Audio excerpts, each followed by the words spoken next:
Halo sobat, dimana saja berada, salam jumpa kembali bersama Nusa Nipa Channel.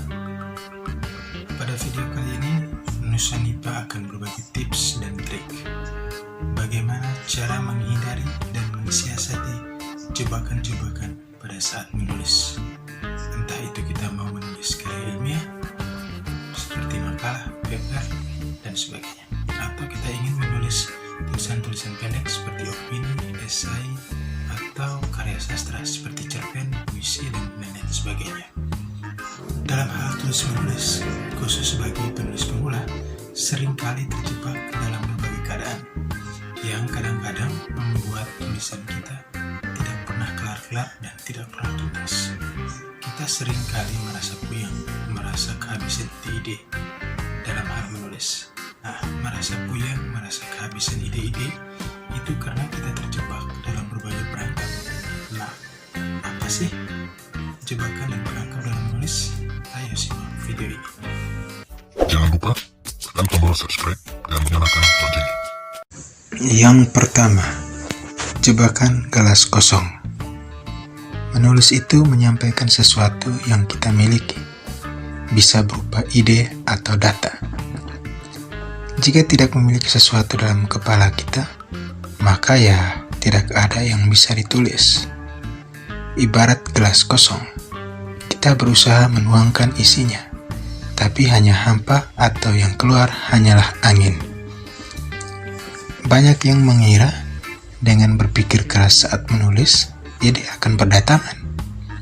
Itu keliru. Itu namanya jebakan gelas kosong.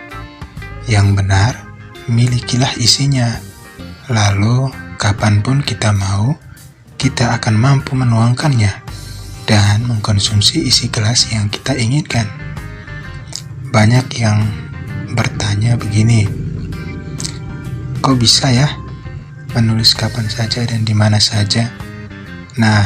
Bila kita punya sesuatu, maka waktu dan tempat sudah tidak lagi jadi faktor utama. Karena itu, fokuslah pada isi gelas, alias isi kepala atau hati kita. Perbanyaklah isi gelas alias isi kepala kita dengan pengalaman, membaca buku, berdiskusi, atau bergoogle ria. Hanya dengan cara-cara itulah, isi gelas alias isi kepala kita akan penuh dengan ide-ide, sehingga dengan mudah kita dapat menuangkannya menjadi ide tulisan kita. Ayo buruan mengisi gelas kepala dengan air pengetahuan. Yang kedua, jebakan peran rangkap. Dalam menulis ada dua peran yang perlu kita perhatikan, yaitu peran sebagai penulis dan peran sebagai editor. Nusa Nipa mau bilang nih, jangan dirangkap kedua peran tersebut dalam waktu bersamaan. Kalau ini dilanggar, maka kita terkena jebakan peran rangkap. Berperan sebagai penulis itu ya menulis, mengungkapkan isi kepala dan hati kita ke dalam tulisan. Tak perlu berpikir tentang macam-macam, pokoknya tulis. Tidak perlu berpikir yang lain, yang ingin membuat tulisan terhidang menarik. Itu jangan dulu. Intinya, saat kita berperan sebagai penulis, kerja kita ya nulis. Jika kita langsung mengedit tulisan kita saat menulis itu, berarti kita terjebak dalam peran rangkap. Jadi harus dipisahkan antara peran menulis dan peran mengedit. Kalau jebakan peran rangkap terjadi, maka setelah menulis, kita menghapus tulisan kita lagi karena kurang puas, kurang menarik. Kita maju mundur terus. Bila terjadi, maka kita akan dikelilingi sampah kertas yang diremas-remas dan dibuang di lantai. Alhasil, bukan karya yang dihasilkan, tetapi waktu yang terbuang percuma. Harusnya, menulis itu ya menulis saja. Jangan pikirkan apa-apa kecuali menuangkan ide. Ingat, bukan kita tidak boleh mengedit, tetapi jangan mengedit pada saat kita menulis. Untuk mengedit, ada dua pilihan yang bisa kita lakukan. Pertama, yang menulis kita dan yang mengedit orang lain, misalnya teman, guru, atau pacar. Kedua, kita yang menulis, kita pula yang mengedit, tapi pada waktu yang berbeda. Caranya, kita menulis dulu sampai naskah tulisan kita selesai. Jangan dihakimi dulu tulisan kita. Tulis saja apa adanya, jangan memikirkan ada apanya. Setelah selesai, kita beralih jadi editor dan harus menghakimi tulisan itu sebagai tulisan orang lain. Yang tidak pas dibuang, yang kurang pas diperbaiki, dan yang sudah pas dibiarkan. Yang perlu ditambah dengan data-data atau argumen ya ditambahkan, dan seterusnya. Disinilah kita berusaha keras.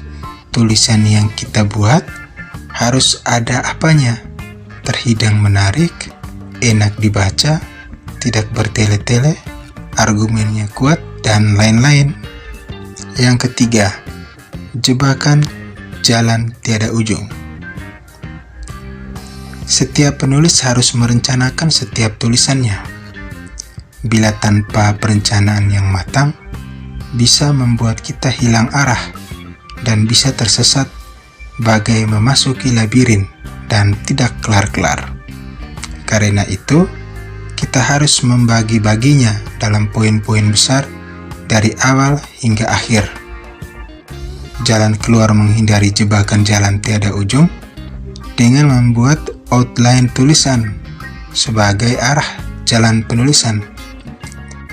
Bagaimana kita mengawali tulisan dan bagaimana kita mengakhiri tulisan harus direncanakan dengan outline yang terstruktur. Sepanjang kita mematuhi outline tersebut, tulisan kita akan dapat dituntaskan. Tentu saja outline yang kita buat harus dinamis dan fleksibel. Pesan Nusanipah begini ya, berlatihlah merencanakan, karena gagal merencanakan itu berarti merencanakan kegagalan loh. Yang keempat, jebakan parit atau selokan. Jebakan parit atau selokan terjadi dalam menulis tulisan pendek seperti menulis opini, esai, cerpen, dan lain-lain, atau tulisan panjang seperti menulis makalah, paper, skripsi, dan lain-lain juga, yang biasanya ditulis dalam beberapa bab atau bagian. Setiap bab biasanya punya satu tema tersendiri dan merupakan satu kesatuan utuh, meskipun bab itu merupakan bagian dari keseluruhan tulisan. Misalnya, bab pendahuluan akan berbeda dengan bab metodologi, dan berbeda juga dengan bab pembahasan atau isi, dan seterusnya. Karena itu ada jebakan saat kita menyelesaikan satu bab, seolah-olah kita telah selesai, yang membuat kita tidak mampu melanjutkan tulisan. Hal itu seperti kita jatuh dalam sebuah parit atau selokan di saat kita berada di ujung bab itu, dan paritnya dalam, sehingga kita susah keluar dari parit itu.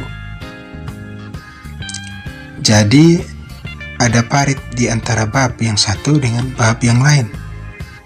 Kita harus menghindarinya. Caranya bagaimana? Cara menghindari jebakan parit ada dua. Mari kita bayangkan. Di depan kita ada parit sedalam 3 meter misalnya, yang tidak bisa kita langkahi begitu saja, tapi kita harus melompatinya karena lebarnya 1 meter lebih. Apa yang harus kita lakukan? Pertama, kita harus ancang-ancang, berlari, dan melompat, menjauhi parit, lalu boleh berhenti untuk beristirahat. Kita tidak bisa berhenti di pinggir parit yang dalam itu, lalu berharap bisa melompatinya tanpa ancang-ancang. Karena itu, bila kita tidak ada tenaga untuk berlari dan melompati parit, maka berhentilah beberapa meter sebelum bibir parit. Kita bisa istirahat sebentar. Nanti bila tenaga kita sudah pulih, kita bisa ambil ancang-ancang, berlari dan melewatinya. Cara yang kedua, jangan pernah mengakhiri satu bab lalu berhenti.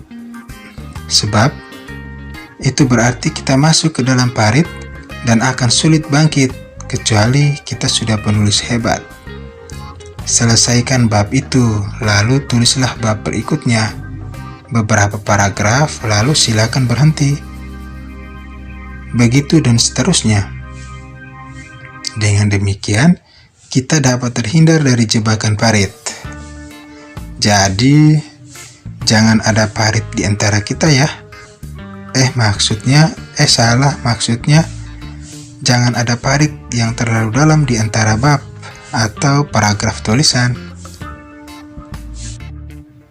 Demikian 4 jebakan saat menulis dan cara menghindari dan mensiasatinya. Jangan lupa tekan tombol subscribe dan nyalakan loncengnya. Jangan lupa tekan tombol subscribe dan nyalakan loncengnya.